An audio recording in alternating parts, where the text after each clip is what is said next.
Você ficou com a boina? Fiquei com várias. Peguei mais de uma. Não esquenta, não esquenta! Esquenta, eu sou mais que esquenta! Você tá rindo de quem, ô seu Mussum?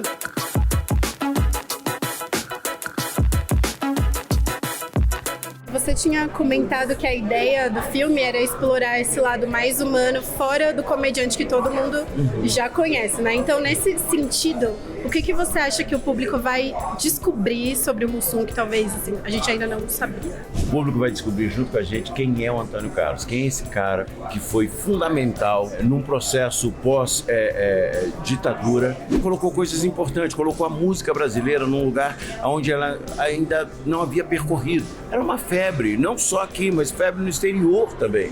As pessoas queriam saber quem era esse grupo, os Sete Diabos, como eles eram chamados no México, né? Como é que eles faziam para poder ter toda essa irreverência, essa construção da brasilidade. O Antônio Carlos é um cara super sensível. Você vai encontrar o Antônio Carlos que tinha já dentro dele o Mussum. Depois do Mussum, claro, a mãe é a figura mais importante que a gente tem assim nessa história, né? E a relação que eles tinham é uma coisa muito única. Então, queria saber de você como é que dá pra descrever esse amor que o Mussum e a mãe dele tinham pelo... Ela era uma mãe solo, então ela fazia tudo por esse filho. As mães que a gente vê no Brasil, que as mães que a gente vê até hoje, isso não mudou, né? São essas mães que engravidam, que têm os filhos sozinhos, que os pais vão embora e deixam essas mães criando sozinhas. Então são elas que lavam, passam, cozinham, trabalham e fazem de tudo para criar os seus filhos e que eles não se percam no mundo. A mãe do Mussum auxiliou na construção desse cidadão. Então ele desde jovem, a mãe preocupada, ela não sabia ler, não sabia escrever, a inquietação dela era para que ele soubesse fazer grandes escolhas, coisa que ela não teve o poder de escolha. Ela foi a empregada doméstica, ela foi a pessoa que trabalhou para fora, ela fez tudo isso para que os filhos tivessem escolha, pudessem escolher o que ser na vida, né? Desce já daí, moleque! Vem pra cá, pai, vem comigo.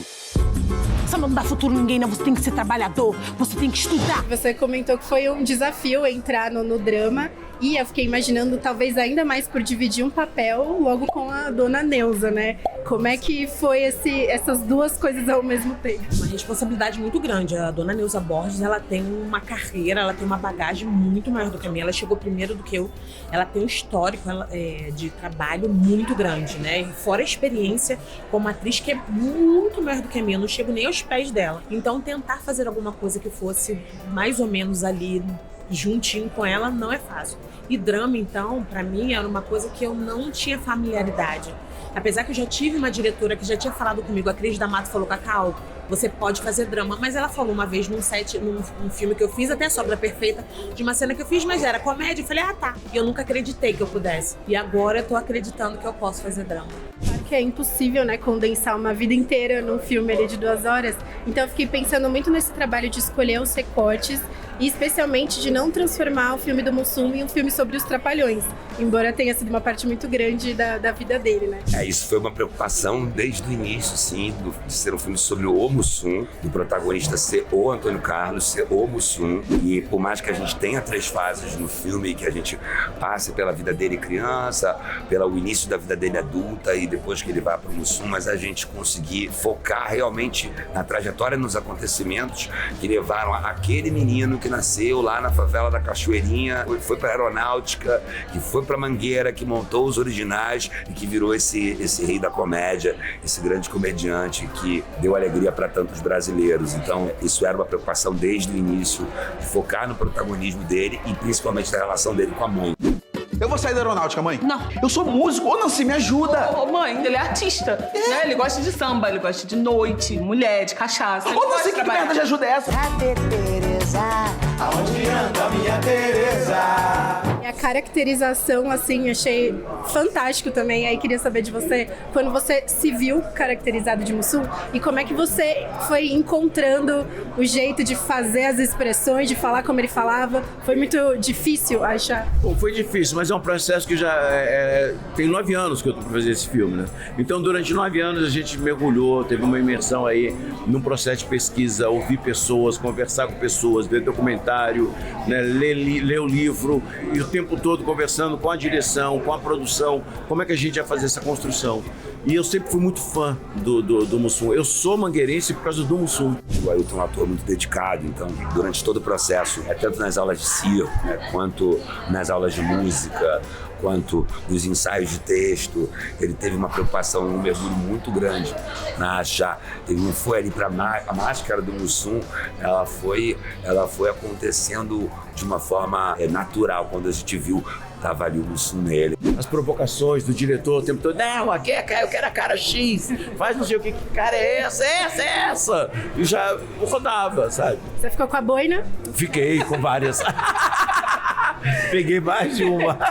Teve um momento que pra mim foi mega emocionante, foi os filhos do Mussum, Sandro e Augusto, chegando no set de gravação, me dando um abraço, me chamando de pai. E esse momento pra mim foi fundamental para saber que estava no caminho certo. Existe um inconsciente popular de que o Mussum foi um comediante que morreu sem grana, que tinha o alcoolismo, e que na verdade não era nada disso. Ele sempre foi uma pessoa alegre, ele foi uma pessoa que passou dificuldades, mas sobre ultrapassar essas dificuldades através da alegria. Sempre foi um grande pai, sempre foi um grande filho, e eu tinha uma preocupação muito grande em mostrar o Antônio Carlos fora desses estereótipos. Eu tive uma preocupação muito grande em que o público conhecesse o Antônio Carlos com esse carisma e com esse humor que ele tinha, para realmente se envolver, porque ele era um cara muito legal. Se ele tivesse aqui hoje, eu queria ser amigo dele. Ele deixou um legado muito maravilhoso de trabalho e de família, que a gente não via isso.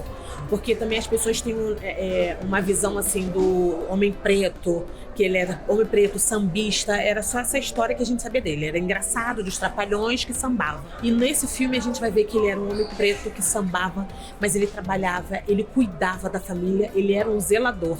A gente tinha poucas referências dentro da televisão brasileira, dentro da teledramaturgia ou de alguns programas específicos. Então a gente tinha o Grande Otelo, passou lá atrás Mário Guzmão, mas o Mussum ele ganhou uma dimensão muito grande, porque ele criou um perfil de um clau genuinamente brasileiro. Tinha lá o Mineirinho, tinha o Ceará, né, tinha o Paulistinha, mas quando o Mussum veio com esse traço do carioca, ele rompeu com o estigma que a gente tinha do Zé Carioca. O Zé Carioca era uma visão de lá de fora para cá.